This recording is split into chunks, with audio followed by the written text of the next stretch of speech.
भागवत के 10 लक्षण। श्री सुखदेव जी कहते हैं, परीक्षित, इस भागवत पुराण में सर्ग, विसर्ग, स्थान, पोषण, उति, मनवंतर, ईशानु कथा, निरोध, मुक्ति और आश्रय, इन 10 विषयों का वर्णन है। इनमें जो 10वां आश्रय तत्व है उसी का ठीक ठीक निश्चय करने के लिए कहीं श्रुति से, कहीं तात्पर्य से और कहीं दोनों के अनुकूल अनुभव से महात्माओं ने अन्य 9 विषयों का बड़ी सुगम रीति से वर्णन किया है।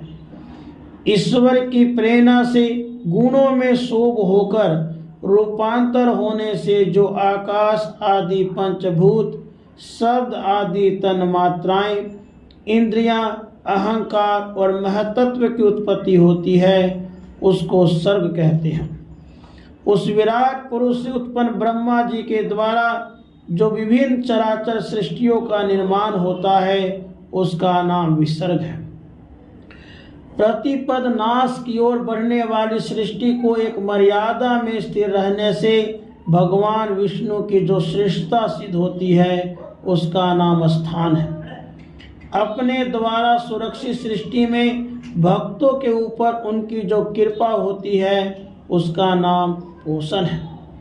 मनवंतरों के अधिपति जो भगवत भक्ति और प्रजा पालन रूप शुद्ध धर्म का अनुष्ठान करते हैं, उसे मनवंतर कहते हैं। जीवों की वे वासनाएं जो कर्म द्वारा उन्हें बंधन में डाल देती हैं, उति नाम से कही जाती हैं।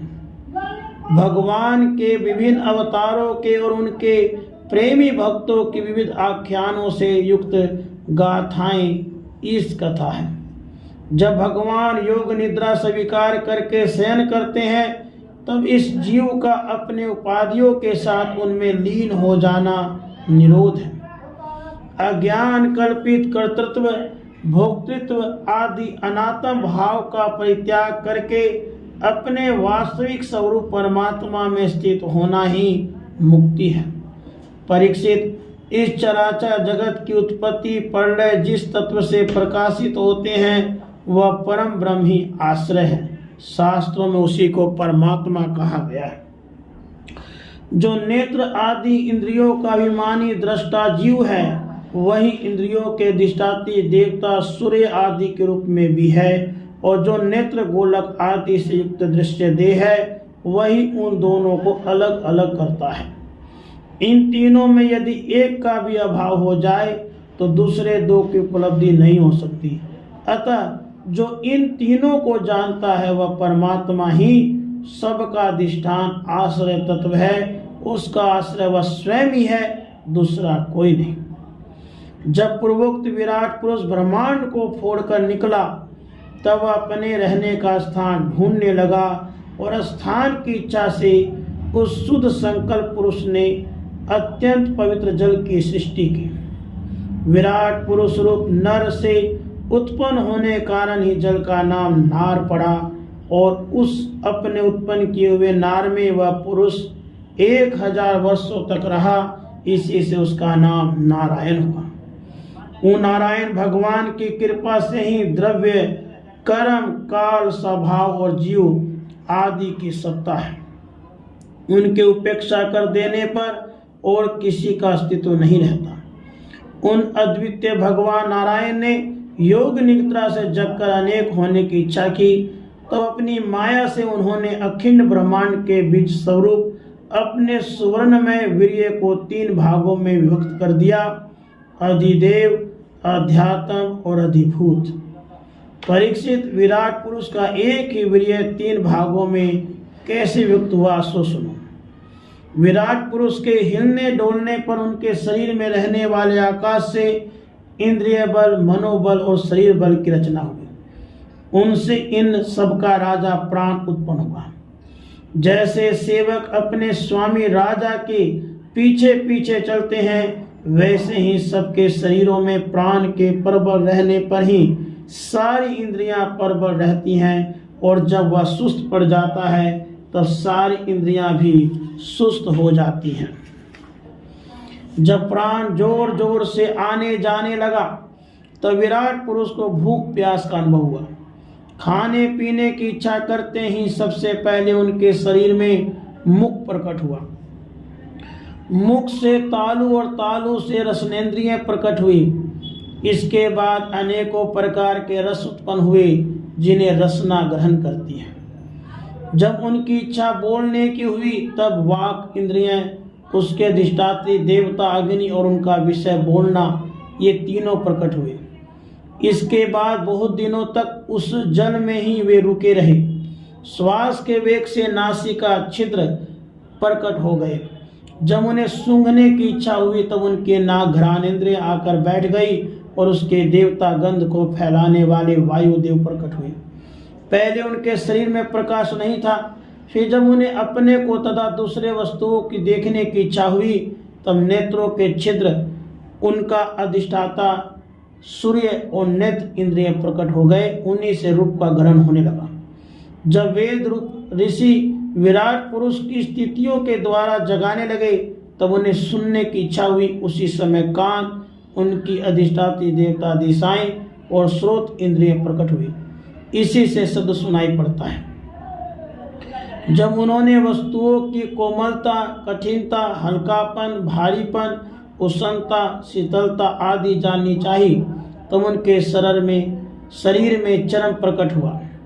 पृथ्वी में से जैसे वृक्ष निकल आते हैं उसी प्रकार उस चर्म में रोएं पैदा हुई और उसके भीतर बाहर रहने वाला वायु भी प्रकट हो गया। स्पर्श ग्रहण करने वाली त्वचा इंद्रिय भी साथ ही साथ शरीर में चारों ओर लिपट गई और उससे उन्हें स्पर्श का अनुभव होने लगा।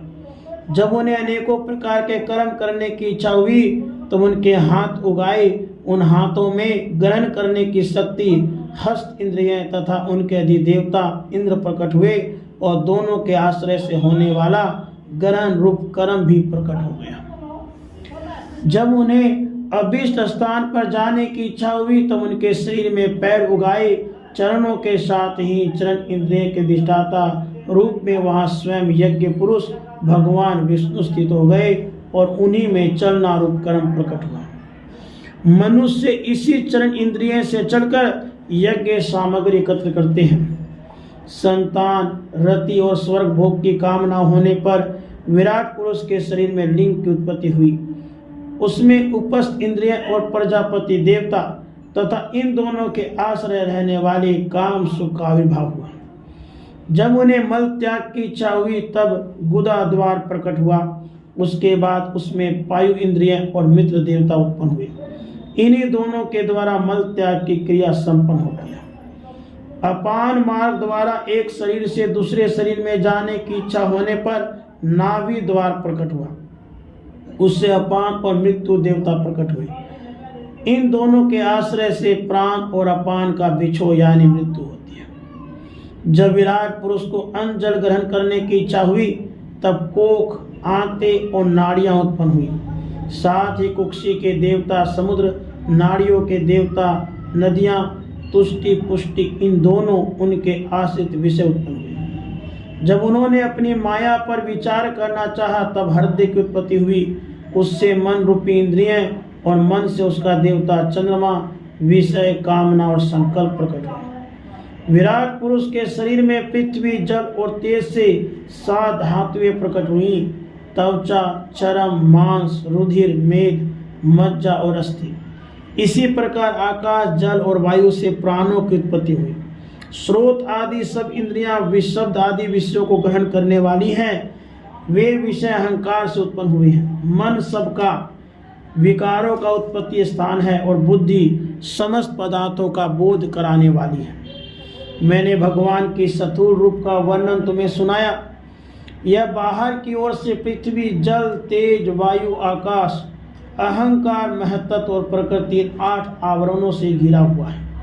इससे परे भगवान का अत्यंत सूक्ष्म रूप है। वह अव्यक्त, निर्विशेष, आदि, मध्य और अंत से रहित एवं नित्य है। वाणी और मन की वहां तक पहुंच नहीं है। मैंने तुम्हें भगवान के स्थूल और सूक्ष्म, व्यक्त और अव्यक्त जिन 2 रूपों का वर्णन सुनाया, ये दोनों ही भगवान की माया के द्वारा रचित हैं। इसलिए विद्वान पुरुष इन दोनों को ही स्वीकार नहीं करते।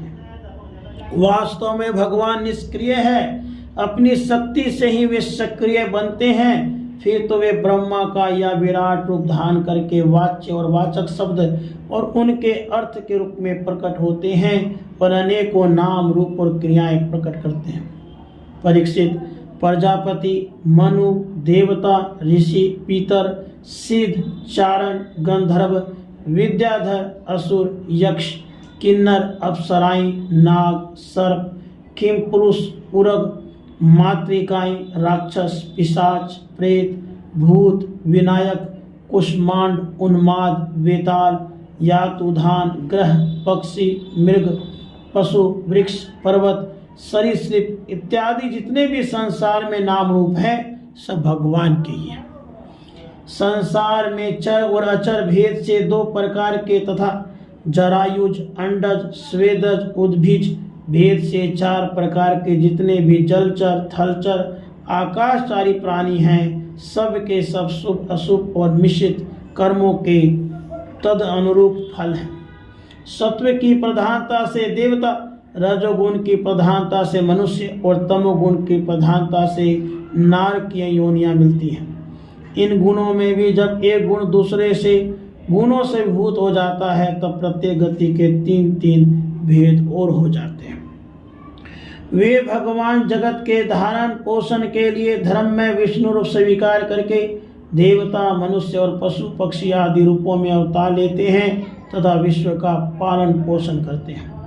प्रलय का समय आने पर वे ही भगवान अपने बनाए हुए इस विश्व को काल अग्नि स्वरूप रुद्र का रूप ग्रहण करके अपने में वैसे ही लीन कर देते हैं जैसे वायु मेघमाला को।